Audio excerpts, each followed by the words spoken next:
Dr. Kevin at 𝒔𝒑𝒊𝒏𝒂𝒍 Chiropractic. I'm going to talk about the anatomy of the cervical spine and the discs. A lot of you probably have heard of what or know what a disc is, but I want to go in detail and then the progression of injury to those discs. So if you look at the spine here, this right here is the disc. There's an annular rings on the outside, and in the middle is called a nucleus pulposus. Think of a jelly donut. That jelly in the middle, they shoot it in. The bakeries shoot it in the middle, and it sits in there. But let's say you left that out for 10 days on the counter, and that outside dries out, and then you kind of push down on one side. That jelly is still going to be pretty soft, and that will push out to the other side, right? That's exactly what happens to your discs. All right, so this is a normal, nice, healthy one. You can see that disc. You can see the space in between the vertebrae where that nerve comes out. That's called the IVF, or intervertebral foramen. So basically it means a hole where the nerve comes out. But there's also other things in there. There's blood vessels, there's lymphatic flow that goes through there, fatty tissue, ligaments and tendons that connect all the joints together. And those discs that play a very important role in the health of the spine. We want to keep those nice and healthy. We want those fresh jelly donuts in there. We don't want them dried out and those discs pushing out. All right, so that's a healthy, normal spine. All right, but let's look at one that starts to degenerate here.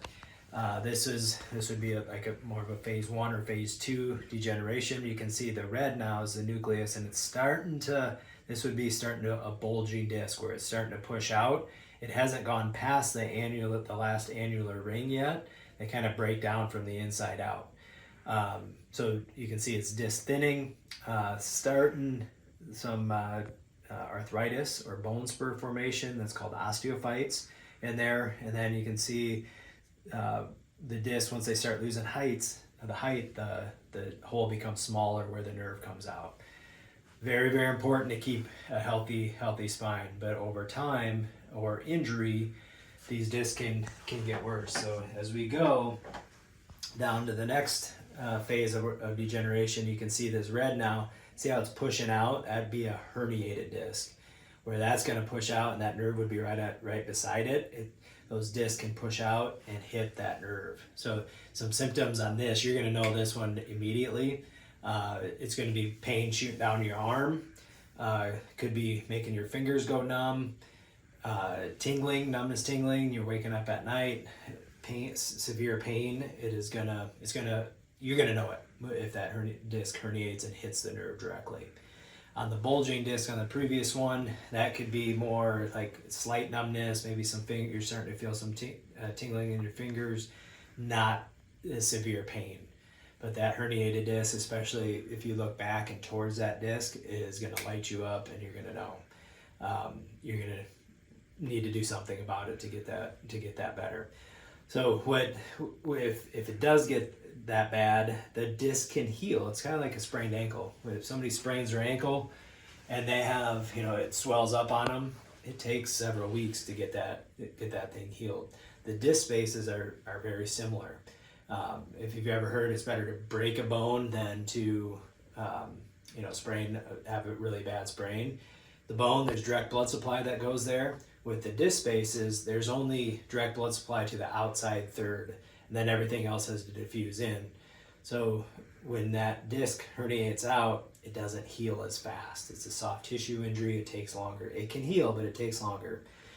If that is herniated, how chiropractic will help that is when you adjust somebody, it lifts that vertebrae up and puts it back on top of that disc. And when it's pushing out, those adjustments are going to help push that disc back into place, and then allow the body to heal.